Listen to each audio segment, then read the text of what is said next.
I was standing way up on Thompson Hill instead of down at the game. I wasn't coming back to Pensy. I forgot to tell you about that. They kicked me out.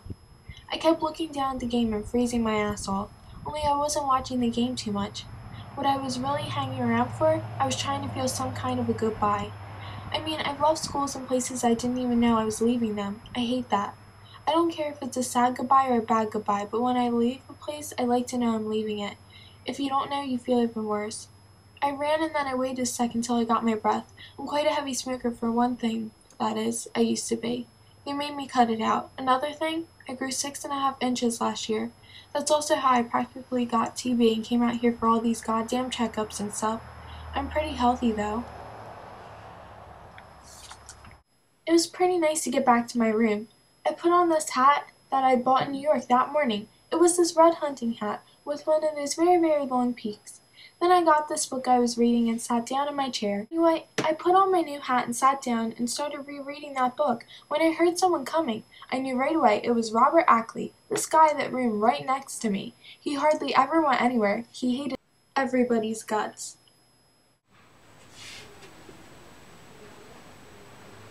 Your folks know you got kicked out yet? No.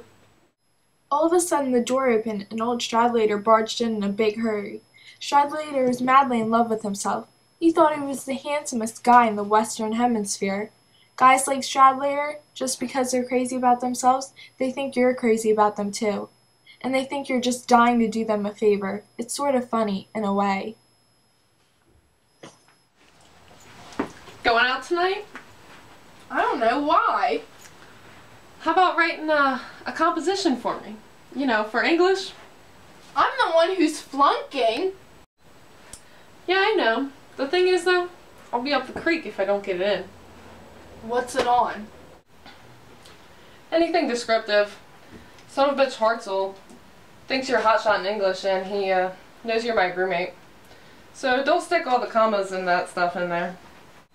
If I get the time, I will. If I don't, I won't. Who's your date tonight, anyway? She knows you. What's her name? Jean Gallagher. Jane Gallagher? I used to live next to her. We played checkers all the time, and she always kept her kings in the back row. That kind of stuff doesn't interest most people. She had a lousy childhood. I couldn't get her off my mind. Don't tell her I got kicked out, will ya? Okay. He put on my houndstooth jacket and left. I put on my pajamas and my old hunting hat and started writing the composition. I wrote about my brother Allie's baseball mitt. He had poems written all over the fingers and the pocket and everywhere. He's dead now. He got leukemia and died when we were up in Maine on July 18, 1946. You'd have liked him. I was only 13, and they were going to have me psychoanalyzed and all, because I broke all the windows in the garage. I don't blame them. I really don't. I slept in the garage that night he died, and I broke all the goddamn windows with my fist, just for the hell of it. Anyway, that's what I wrote Stradlater's composition about.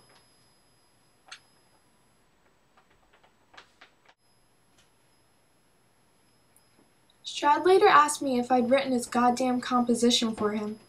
I told him it was over on his goddamn bed. And then, all of a sudden, he said to me, For Christ's sake, Holden, this is about a goddamn baseball glove. I told you it had to be about a goddamn room or a house or something. You said it had to be descriptive. You always do everything back-asswards. No wonder you're flunking the hell out of here. Don't do one damn thing the way you're supposed to. I mean it. Not one damn thing. Where'd you go with Jane? Nowhere. We just sat in the goddamn car. What'd you do? Give her the time? It's a professional secret, buddy.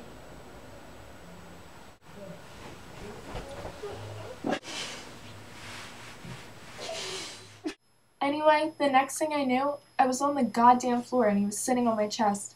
I don't remember if he knocked me out or not, but my nose was bleeding all over the place.